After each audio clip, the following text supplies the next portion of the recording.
We're following the backlash from the president's announcement that he will be imposing tariffs on steel and aluminum. He could make an official announcement as early as this afternoon. But a long list of Republican lawmakers are urging the president to stand down. And one of those is Senator Ben Sasse of Nebraska. Earlier, he addressed the controversy on CBS This Morning. For decades, the Congress has punted lots and lots of its responsibilities and authorities to the executive branch, and regardless of whether you're a Republican or a Democrat, that's a bad idea for public deliberation, because right now we don't have a very clear understanding in the country about what's happening in our economy. These tariffs are a terrible idea, but they're not just a terrible idea this week or this month, but they're a terrible idea because it doesn't make sense of where we are in economic history. Tariffs always hurt us. Ultimately, nobody ever wins a trade war. Both sides lose a trade war.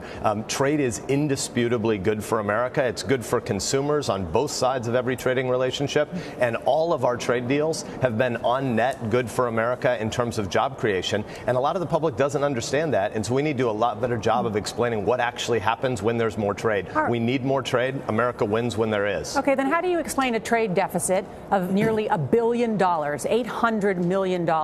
President Trump tweeting yesterday that the U.S. has lost 55,000 factories, 6 million manufacturing jobs, and has this huge trade deficit. Isn't it time for there to be something done about this? Yeah, so let's back up, because a lot of times trade deficits on a bilateral basis are just completely misunderstood. I have a trade deficit with the grocery store. They supply a whole bunch of really good stuff that I want, and I give them my money, and that circulates back into the economy. Here's what actually happens when you have more trade. When you have more trade, it means that American families are buying more high quality or low cost, or usually both, stuff from some trading partner on the other side of a border.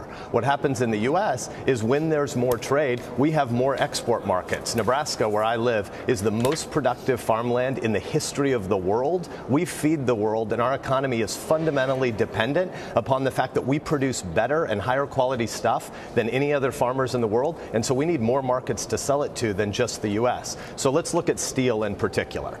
When you raise tariffs on steel, 320 million American consumers lose, because everybody who went to the store last night and buying something for their kids or for their household that they need, there were metal products in it. And when you have tariffs, you raise prices on steel, and all 320 million American consumers lose. But at the level of production, even before you get to retaliation, and let's be clear, if the president goes through with this, it will kill American jobs. There will be retaliation, and specific American families and producers and workers are going to lose. But even before you get to retaliation, if you just look at steel, this plan will kill steel jobs in America. Why? How could that be? It sounds like you'd be doing this because you're trying to help steel workers.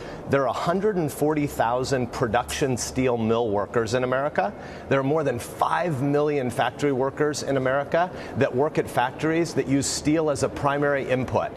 When you raise the price of steel, those factory workers are going to lose jobs. There are going to be some of those 140,000 steel production workers that will benefit. There'll be lots more of the 5 million steel workers that use them as inputs that are going to suffer. We need to start telling the American people the truth about what's happening in big factory jobs. And the analog is agriculture. In 1900, more than 40% of Americans worked on farms. 100 years later, less than 2%, and yet we produce more stuff. That's what's happening in industrial factory jobs right now. We have rapidly declining numbers of people working in industrial jobs, but we have more total output. We need to start telling the truth about technology. It's very clear to all of us listening how much you love your state and how much you're against this proposal. But back to John's original question, what can you do? What are you going to do about it?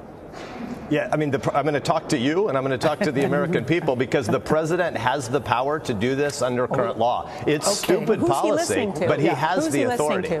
Who's he listening to? So there's a big fight happening inside the administration right now, because most senior people in the White House know that this is a really dumb policy, and the American people, the forgotten workers of even the Rust Belt states, they don't want to be drafted and be casualties in a stupid trade war. And so there are a bunch of people inside the administration trying to talk the president out of this, but you can see the mixed messages coming out of the administration when we say we're doing this to target China. And you know who loses most? Canada, one of our fundamental partners. They're the main exporter of steel to the U.S. Senator, you talk about the organization inside the White House. You used to repair organizations for a living.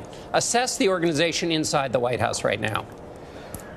So it's a tough place to work, and there are a lot of really good people there, and the president does deserve credit for a lot of good people he's put in this administration. Somebody like Don McGahn, who's helping him pick judges, doing a phenomenal job. But a lot of them the regulatory are leaving, agenda. A lot of them are leaving. It's a chaotic place, Gail. I'm not going to argue with you about that. Ultimately, this White House is a reflection of this president, and he's said that he likes chaos. I don't think that's really a great way to run an organization, but I save most of my counsel on that topic for the president in private. We actually have a surprisingly good relationship. We wrestle a lot in private before I'm out here criticizing him in public. But in the trade war that we're talking about today, it's going to hurt Americans. It's going to hurt American families, and it's going to cost us jobs. And I hope the president walks back from the brink. All right, for more, we turn to White House columnist for The Hill, Niall Stanage. Niall, good to see you. And you, Vlad?